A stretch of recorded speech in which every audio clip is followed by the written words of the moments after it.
And a lot of the time, my brothers and sisters, we don't actually feel this blessing. We don't feel it. We don't know what we have.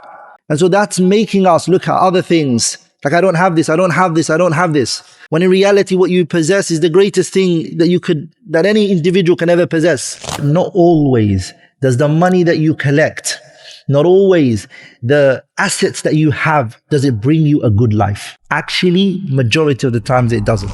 But there is a route that if you take, even if you don't have those assets, even if you don't have those worldly possessions, Allah subhanahu wa ta'ala promised you that you're going to live a good life. You find that person tranquil, no stress, Allah's taking care of them subhanahu wa ta'ala. If the kings, the rulers, and those in charge, and the children of the rulers, if they were to know the life that we are living, they would come out of their palaces with their swords and they would try to strip from us that life that we have.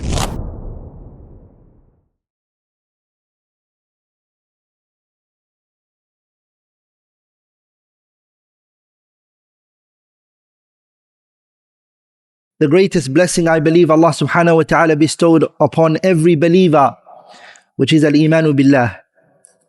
Having Iman, my brothers and sisters, having this beautiful religion is the greatest blessing. And a lot of the time, my brothers and sisters, we don't actually feel this blessing. We don't feel it. We don't know what we have. And so that's making us look at other things. Like, I don't have this, I don't have this, I don't have this. When in reality, what you possess is the greatest thing that any individual can ever possess. Allah subhanahu wa ta'ala, He says in the Quran, اليوم أكملت لكم دينكم وأتممت عليكم نعمتي ورضيت لكم الإسلام دينا. I have completed this religion for you, and I have established my blessing onto you. And this is a blessing. But do you really feel that you have a blessing? That being said, Iman being a blessing, it's important to understand what it is, Iman. A lot of people believe Iman is just claim. Hassan al-Basri summarized this issue and he said, rahimahullah ta'ala, he said, ليس الإيمان بالتحلي ولا بالتمني ولكنه ما وقر في القلب وصدقه العمل. He said, Iman is not a mere claim. It's not something you say, I'm a believer. There you go. That's it. It's more than that. ليس بالتمني ولا بالتحلي. It's not just a wishful thinking. It's not just claiming it. But Iman, my brothers and sisters, is something that falls in a person's heart, deep into their heart, and then it shows on their limbs. So it's not just in the heart. And that's one of the fundamental concepts as Muslims we should believe, that Iman is a what? Qawlun wa amal.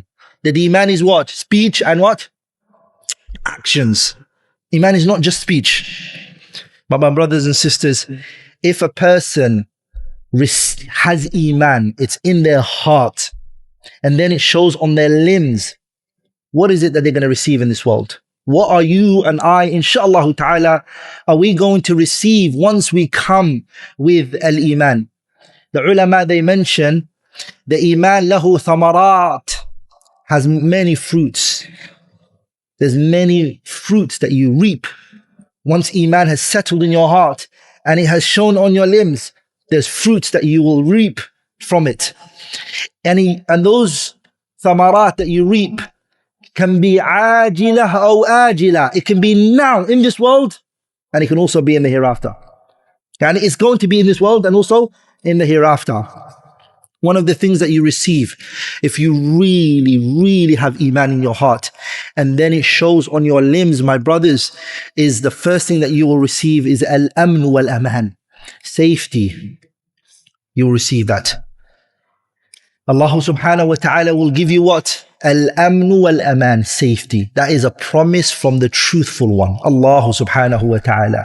وَلَا يُنَبِّئُكَ مِثْلُ خَبِيرٍ. No one is going to tell you the way Allah is. Allah subhanahu wa ta'ala is وَمَنْ أَصْدَقُ مِنَ اللَّهِ قِيلًا. Who is more truthful than Allah? No one is. Allah says in the Quran, الَّذِينَ آمَنُوا وَلَمْ يَلْبِسُوا إِيمَانَهُمْ بِظُلْمٍ أُولَٰئِكَ لَهُمُ الْأَمْنُ وَهُمْ مُهْتَدُونَ.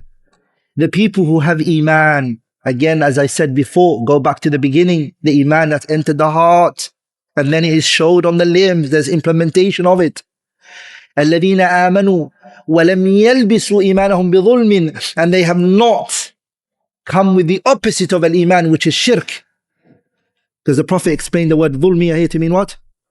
Ash-shirk. Inna ash-shirka la dhulmun azim. Shirk is a great what? It's a great oppression.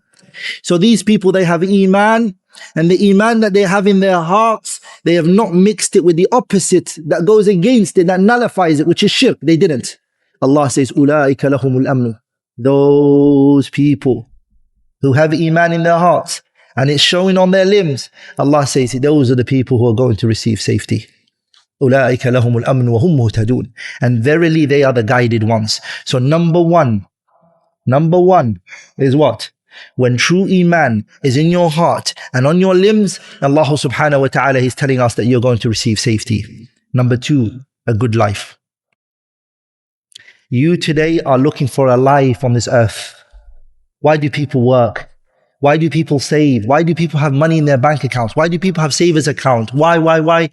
All of that is so that they can live a good life, sah? It's part of the reason, sah?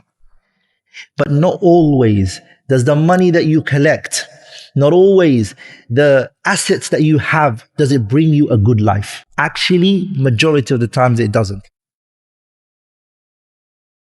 But there is a route that if you take, even if you don't have those assets, even if you don't have those worldly possessions, Allah subhanahu wa ta'ala promised you that you're going to live a good life. Again, this is Allah, the truthful one subhanahu wa ta'ala. Allah says in the Quran subhanahu wa ta'ala, "Man amila salihan min dhakarin aw untha wa huwa mu'min." Any man who believes in Allah, every woman who believes in Allah, "Man amila salihan min dhakarin aw untha wa huwa mu'minun falanuhyiyannahu hayatan tayyibah." Allah says, we're going to give them a good life. فَلَنُحْيِيَنَّهُ بِالتَّشْدِيد. يعني we will give them a good life, and we will give them a good life, and we will give them a good life. فَلَنُحْيِيَنَّهُ حَيَاةً طَيِّبَةً وَلَنَجْزِيَنَّهُمْ أَجْرَهُمْ بِأَحْسَنِ مَا كَانُوا يَعْمَلُونَ. And the day of judgment, you're going to be rewarded greatly. But in this world, فَلَنُحْيِيَنَّهُ حَيَاةً طَيِّبَةً. You're going to live a good life. In another verse, Allah subhanahu wa ta'ala, He says, الَّذِينَ آمَنُوا وَتَطْمَئِنُّ قُلُوبُهُمْ بِذِكْرِ اللَّهِ أَلَا بِذِكْرِ اللَّهِ تَطْمَئِنُّ الْقُلُوبُ. الَّذِينَ آمَنُوا, those who believed. Underline that word. Again, it's Iman that has what? Entered the hearts. It now has showed on the limbs. What will it do, my brothers and sisters? It will give you tranquility. الَّذِينَ آمَنُوا وَتَطْمَئِنُّ قُلُوبُهُمْ بِذِكْرِ اللَّهِ.